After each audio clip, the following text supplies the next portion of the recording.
Here are a couple of things about living in Clarksville, Tennessee. Now, let me say that I like living in this community. It's a great community, it's got great people, it's close to Nashville. There's so many good things going for it, but there are a couple of things that if you move here, you probably should know. First off, the traffic here is bad. It's really not good. It has a high volume of traffic, especially at certain times of the day, around 5 o'clock when people get off, when people are dropping their kids off for school. It gets really backed up, it gets really congested.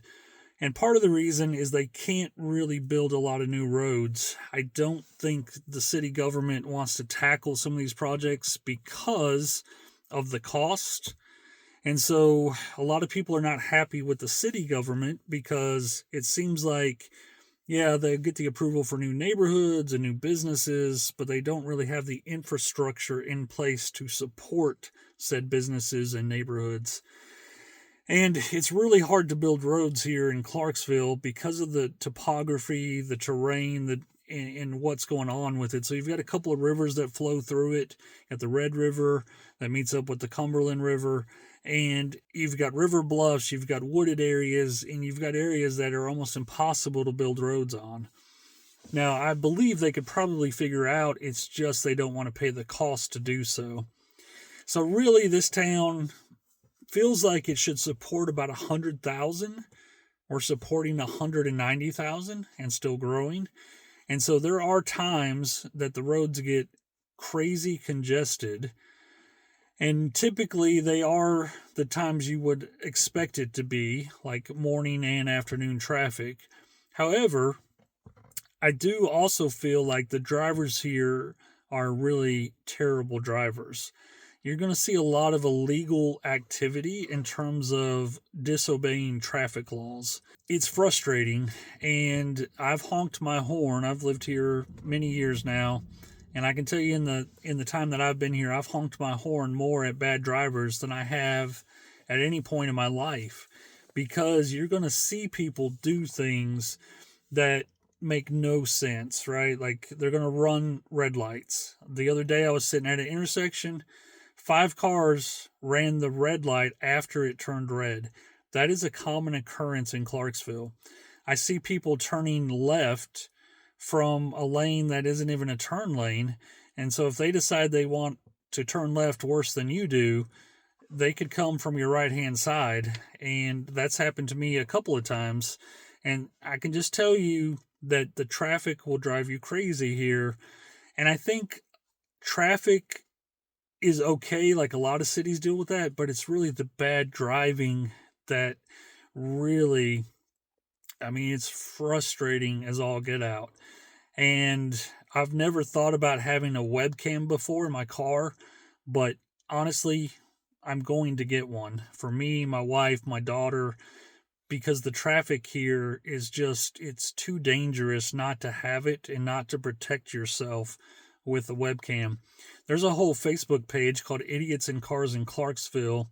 It's got thousands upon thousands of members, and it's just people posting their webcam of bad driving. Also, I-24 is a free-for-all. It's kind of like the wild, wild west. And you can't avoid it. We all tell where we live in Clarksville based off of which exit. So coming from the Kentucky border going south towards Nashville, you've got exit 1, you've got exit 4, you've got exit 8, which I live off of, you've got exit 11. And so Clarksvillians identify where they live off of which exit number they live off of. And so I-24 is a part that you're going to have to traverse from time to time. And if you want to do anything, like you want to take an airplane, the Nashville airport is going to be the closest major airport. If you want to do some major shopping, right, you're going to have to go to Nashville.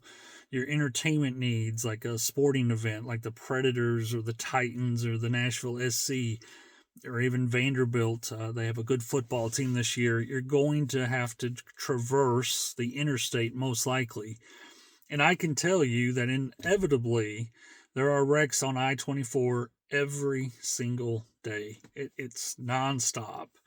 And when you drive it, you'll see why, but there are people driving 90 miles per hour coming up behind you, weaving in and out of traffic, waiting for the first opportunity to dart in between you and a semi truck, for example, or they'll even pass you on the median, which is crazy going that fast.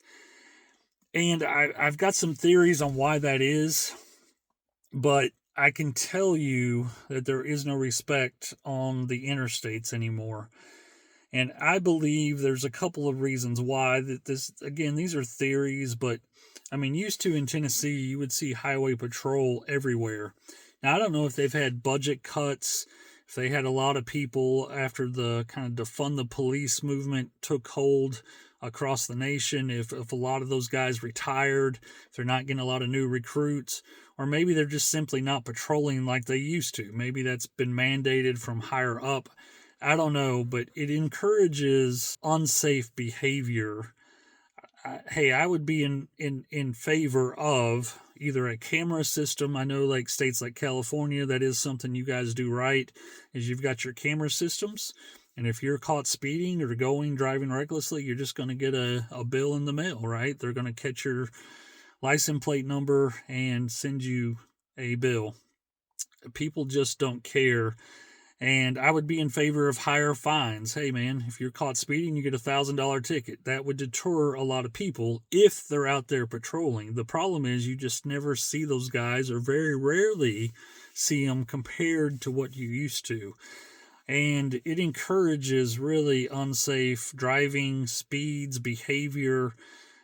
I don't know how many times someone's come up behind me doing 90 miles per hour. It happens way too often, weaving in and out of traffic, making it unsafe for the drivers that are trying to do it right. And listen, I don't drive the speed limit. I'll be honest. I drive a little bit over. Sometimes I'm going 77, 78, even 80 at times. I'll look down like, oh, I better slow down a bit. But to drive 95, 100 and just be weaving in and out of traffic, not using turn signals, it's bad behavior. And I wish that it was patrolled a little more heavily, because I-24 can't be avoided. At some point, you're going to have to take I-24 for something, because Nashville has such a pull on this area, whether it's work training or the airport or just going to look at Christmas lights. I mean, there's a variety of reasons. Going on vacation to Florida, you're going to have to pass through Nashville. So for those reasons, the traffic will drive you absolutely crazy. So just understand traffic is a part of it. And that's not something that other cities don't deal with. Don't get me wrong, but it just seems like here it's an exorbitant amount of sitting in traffic when you don't have to. And another thing, we only have a couple of major thoroughfares in Clarksville. So the ones that you're going to hear a lot about are Warfield, which turns into 101st. You're going to hear about Wilma Rudolph, which is at exit 4. It's the main kind of corridor that goes to downtown, has all the shopping and restaurants. You're going to hear about Tiny Town Road off of exit 1 that connects with Fort Campbell. You're going to hear about Peacher's Mill, and then you're going to hear about Fort Campbell Boulevard, which connects downtown Clarksville, kind of goes by the Army base out towards Fort Campbell, and then up to all the way out to Kentucky border, and then on to Hoptown, Hopkinsville. So that's it. You've got some ancillary roads like Dunbar Cave and Rossview and some others, but for the most part, Memorial Drive, for example, but you'll learn the roads, but there's not a lot of like back routes to take. A lot of times you just have to take that route. It is the quickest route, and you don't have a way to go other than to stay on that road because of the way it is. Now, moving on from the traffic, and again, it's a point of contention for me. Like, this is a great community, but the traffic's bad. The other thing is, in Clarksville, because we have seen so much growth, we have a lot of new build subdivisions. Now, there's nothing wrong with new build subdivisions. I live in a new build subdivision. I like that my house is newer. However, just understand that a lot of these new build subdivisions have very little in terms of yards, and almost in some cases 0 lot lines. And so I can walk out on my back porch and know what my 7 neighbors are doing. Now, I like my neighbors, right? Don't get me wrong. I like my neighbors. I like my neighborhood. I got some great neighbors. But it's not lost on me that a lot of my neighbors are military guys. And so, they move out. The neighbor across the street from me next year is going somewhere else, and the neighbor to my immediate right looks like he's going to be going somewhere else. And so they PCS, they move out, you get new neighbors that come in. If you get a bad neighbor, maybe one that likes to party or doesn't want to observe the rules of the neighborhood, for example, like no street parking, then obviously it can make your life miserable. We have someone at the bottom of our hill in our neighborhood that parks on the street. Now, most of the neighborhoods here are HOAs, and the rule is, hey, you can't park on the street. They don't seem to care, or the HOA is just not going to do anything about it. It's frustrating, especially on the other side where they're building new houses and a lot of the construction guys are parking. So a lot of times it's really narrow, really hard to get through there because they're parked on the street, and then on the other side, you've got vehicles parked. And listen, occasionally you're going to have family over or things, and you're going to park on the street. It happens. But to constantly just disobey the rule just because you don't care about it, it's not right. And then the fact that most of the neighborhoods here are HOAs, and you've got the HOA thing to deal with. It's got pluses and minuses like all things. You're going to have various small lot. Your houses are going to be close together, and you're probably going to be dealing with an HOA because that is mostly what has gone up. Now, there is a town not too far from here. I thought it was pretty smart. What they decided to do to slow the growth is that they said, hey, you can't build a new subdivision unless the lots are at least, I think it was 3/4 of an acre, or maybe it was an acre. And that's brilliant because the developer said, hey, we can't make a living in there, right? We can't squeeze 50 houses in a place designed for 10 houses. And so it's really slowed the growth in that town.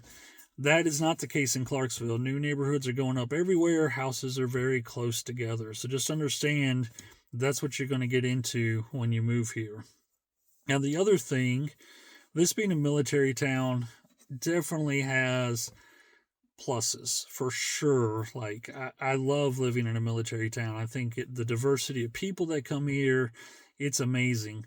But on the other side, I think it is a rough life, right? People that are in the military often struggle with anxiety, PTSD, and depression, various things. So, around army bases and in those type of communities, the depression, the suicide rates, the alcoholism, those things are much more prevalent in those type of communities. Also, getting back to the traffic, I know I was turning left onto Wilma Rudolph. Now, Wilma Rudolph has 3 lanes going north, three lanes going south.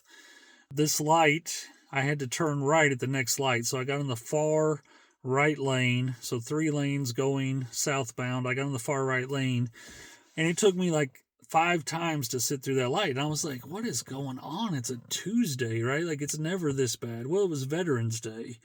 And so our town, because it does have a lot of military personnel, active and retired, we're hitting all the freebies there on Wilma Rudolph. And mental note for next year on November 11th or 12th or whenever Veterans Day is, I will not be partaking in the traffic flow on those days. I will make sure that I stay in under the covers and watching TV or something. But just know that in a military town has pluses and minuses. And sometimes being in a military town can be a detriment because you're going to get constant change in terms of new neighbors going in and out. And the military life is a rough life, and we are so thankful for those that serve, so thankful for those that are in the military. But I know it's a rough life, and you face a lot of challenges, and sometimes that does affect the town. The government shutdown that just happened, I go to church with a lot of the military guys, and they were like, man, I don't know if I'm getting a paycheck next week, so I've got to really kind of watch my finances. And so a lot of things can affect it. Times of deployment or war, obviously this town is going to feel different than it will at other times. And so just understand that if you come to Clarksville, you're going to have the things that military towns deal with, and sometimes that can be a detriment a little bit. Overall, again, these are minor things in the big scheme of things, right? But there are things that you need to know if you decide you want to move here. And listen, if you do decide you want to move here, I would be happy to help you. I mean, I want God to bless your journey in life. I really, truly mean that. And listen, if God would direct your path to Tennessee, we should talk, we should and connect, and I will be glad to help you with that transition. Thank you, and God bless.